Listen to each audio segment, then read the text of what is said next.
Good morning प्यारे बच्चों। हम पढ़ रहे हैं लोकतंत्र में जन सहभागिता। लोकतंत्र में जन सहभागिता के अंतर्गत हम पढ़े हैं कि मतदान क्या है, क्यों और मतदान की प्रक्रिया। मतदान प्रक्रिया के अंतर्गत हम पढ़े मतदाता सूची है ना, निर्वाचन प्रक्रिया, नोटा बटन, गुप्त मतदान, अप्रत्यक्ष मतदान, राइट टू रिकॉल। आज हम पढ़ेंगे भारत में मतदान व्यवहार। तो भारत में कितने लोग वोट देते हैं और कितने लोग वोट नहीं देते हैं, और जब प्रथम आम चुनाव हुआ 1952 उस समय कितने लोगों ने कितने प्रतिशत में वोट दिया है ना, इसके बारे में हम जानेंगे। तो लोकसभा के जो चुनाव के आधार पर भारत में मतदान व्यवहार को समझने का प्रयास हम करेंगे यहाँ पे। और 1952 से लेकर 2004 तक के लोकसभा के चुनाव के आधार पर हम ये जानने की कोशिश करेंगे कि उस समय और उस समय से लेकर मतलब 1952 से लेकर 2004 तक मतदान की जो स्थिति है वो कैसा रहा।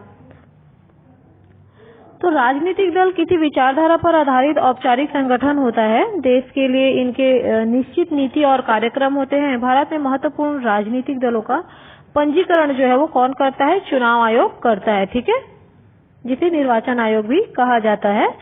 तो हम यहाँ पे तालिका में हम देखेंगे, यहाँ पे एक तालिका दिया हुआ है लोकसभा चुनाव 1952 से 2004 तक मतदान में जन सहभागिता, है ना।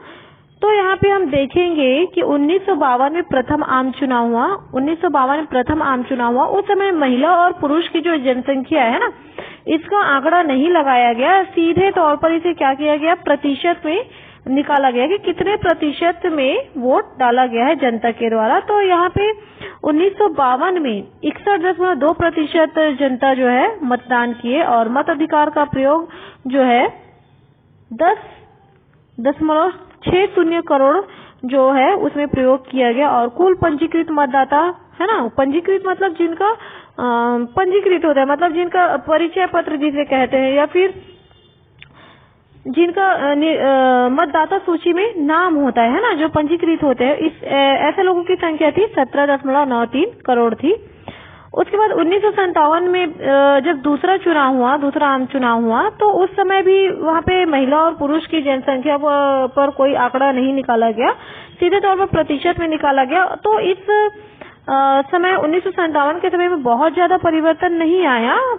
मात्र 62.2% जो है मतदाता जो है यहाँ पे वोट डाले, और मतदाता अधिकार का प्रयोग जो है करोड़ में बताया गया है, वो है 12.06 करोड़ मतदान पड़ा। और पंजीकृत मतदाता की संख्या थी 19.71 करोड़ थी। इस तरह से 1962 में हुआ। यहाँ पे 1962 में पुरुष और महिला की जो जनसंख्या है उसे अलग अलग प्रतिशत में निकाला गया है ना। पुरुषों की जो संख्या है उसे अलग रखा गया और महिला की जनसंख्या है उसे अलग आंकड़ा निकाला गया। तो इस तरह से मतदाता कुल मिलाकर जो मतदाता है महिला और पुरुष है ना, दोनों को मिलाकर कितने प्रतिशत वोट पड़ा? वहाँ पे 55.42% वोट पड़ा। और अगर करोड़ में देखें तो 11.99 करोड़ जनसंख्या जो है मतदाता जो है वो वोट में भाग लिए, और 22.03 करोड़ जो है यहाँ पे पंजीकृत मतदाता थे। इस तरह से हम आगे देखते जाएं तो यहाँ पे 2004 तक है ना, 2004 में जो जनसंख्या है यहाँ पे आंकड़ा निकाला गया 2004 में। तो पुरुषों की जो जनसंख्या है वो कितना हो गया? 61.66 हो गया। और जो महिला है, महिला कितने प्रतिशत में वोट डाले? 53.30 है ना। तो मतदाता जो प्रतिशत है, तो कुल मिलाकर 57.65% जो मतदाता है उन्होंने मतदान में भाग लिया। अगर करोड़ में हम देखें तो 38.99 करोड़ है ना, इतने जनसंख्या जो है उन्होंने मतदान में भाग लिया। और जो इनकी पंजीकृत जो सूची में जो नाम था वो थे 64.02 करोड़ व्यक्ति जो है जिनका मतदाता सूची में पंजीकृत था। तो इस तरह से उपयुक्त तालिका से हम देख सकते हैं कि 1952 से लेकर 2004 तक के जो मतदाता की जो प्रतिशत है वो कैसा रहा है ना। तो 1952 में मतदान प्रतिशत जो है 61.2% था है, और 1984 में अधिकतम जो है वो 63.56% था, ठीक है। इस तरह से पुरुष और जो महिला है इनकी जो जनसंख्या है इसको बताया गया है कि किस वर्ष में, किस पंचवर्षीय योजना में कितने प्रतिशत महिला और कितने प्रतिशत पुरुषों ने, है ना, वोट में या मतदान में भाग लिया। वे महिलाएं मतदान में कम भागीदारी करती हैं, है ना, जैसे पुरुषों की तुलना में जो महिलाएं हैं वो कम भागीदारी करती है। चुनाव आयोग और अन्य सरकारी व गैर सरकारी संस्थाएं निरंतर प्रयास करती रही हैं कि अधिक मतदाता वोट डाले, लेकिन फिर भी बड़ी संख्या में लोग अभी भी वोट नहीं डालने जाते। जैसे ग्रामीण क्षेत्र में होते हैं, जो अशिक्षित होते हैं, है ना, ये लोग क्या समझते हैं, ये लोग इसे व्यर्थ समझते हैं और अपना समय नष्ट करना समझते हैं, लेकिन इसकी महत्व को वो नहीं समझ पाते और चुनाव में भाग नहीं लेते, वो वोट डालने नहीं जाते। पंजीकृत मतदाताओं की संख्या तथा वास्तव में मतदान करने वाले लोगों की संख्या में काफी अंतर है और साथ में हम यह भी देखते हैं कि हर चुनाव में एक जैसी भागीदारी नहीं होती है और अलग अलग चुनाव में कम या ज्यादा प्रतिशत लोग यहाँ पे भाग लेते हैं। दूसरी तरफ हम देख सकते हैं कि मतदाताओं की जो संख्या है लगातार बढ़ती रही है और 1952 में जो वोट डालने वाले लोगों की संख्या थी वो 10.60 करोड़ थी। वहीं 2004 में बढ़कर यह कितना हो गया, 38.99 करोड़ हो गया, जो लगभग 4 गुना ज्यादा है किससे, 1952 की जो मतदाता प्रतिशत है उसकी तुलना में 2004 की जो मतगणना है वो अधिक रही।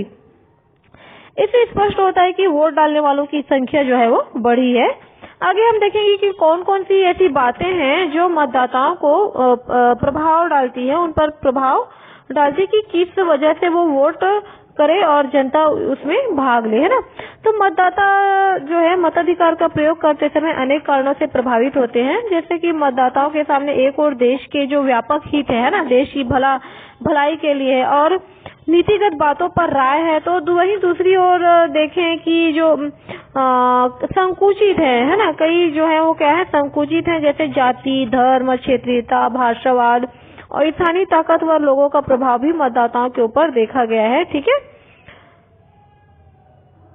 अक्सर यह भी देखा जाता है कि उम्मीदवार जो होते हैं, कई उम्मीदवार है ना, नीतिगत बातों की जगह जैसे पैसे हैं, शराब हैं, अन्य तोहफों के माध्यम से मतदाताओं को प्रभावित करने की कोशिश करते हैं, उसे अपनी ओर लुभाने की कोशिश करते हैं ना, उन्हें अलग अलग तरह के तोहफे देते हैं, शराब पिलाना, है ना।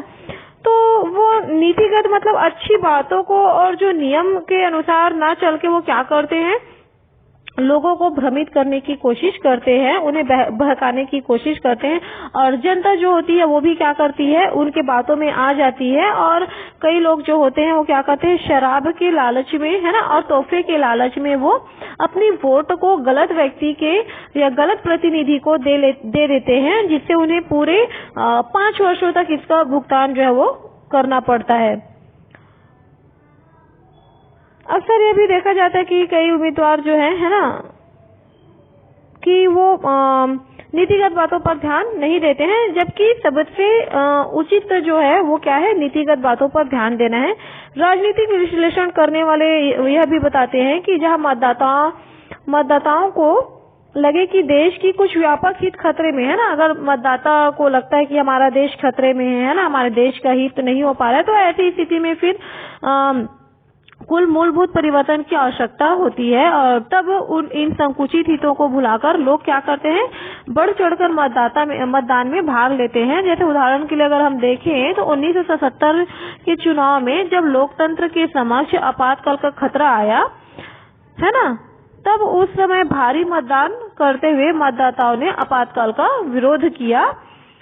इसी तरह सन 1984 में जब इंदिरा गांधी जी की हत्या हुई, तो इंदिरा गांधी जी की हत्या के बाद मतदाता जो है वो निवर्तमान सरकार का कामकाज, उम्मीदवारों की निजी गुण और संपर्क तथा दलों की घोषणा में दर्ज लोक हितकारी वायदे आदि के प्रति संवेदनशील रहे और उस समय जो कांग्रेस जो है उसको बहुत ही अधिक मत प्राप्त हुआ और कांग्रेस जो है विजयी हुई। वर्तमान में अगर देखें तो हम टीवी, सामाजिक मीडिया और पत्रिकाओं के माध्यम से किए गए प्रचार से भी मतदाता जो है वो काफी प्रभावित होते रहे, है ना। मतलब कि जो शिक्षित वर्ग है ना, शिक्षित वर्ग है वो क्या करते हैं, वो देश के हित के बारे में वो समझते हैं और इससे वो टीवी के द्वारा, समाचार पत्र के द्वारा, है ना, मीडिया के द्वारा इससे वो जो है वो प्रभावित होते हैं। इस प्रकार हम कह सकते हैं कि भारत में मतदान व्यवहार को अनेक तत्व प्रभावित करते हैं, लेकिन अलग अलग समय पर तथा अलग अलग क्षेत्रों में जो है इसके तत्व जो है वो भिन्न भिन्न होते हैं। किसी भी लोकतांत्रिक व्यवस्था की मजबूती के लिए यह जरूरी है कि मतदाता चुनाव में भाग लें और मतदान करने से पहले वे सभी परिस्थितियों का अच्छे से आकलन करें, उसके आधार पर क्या करे, वो मतदान का निर्णय ले, सही व्यक्ति का चुनाव करे। ठीक है।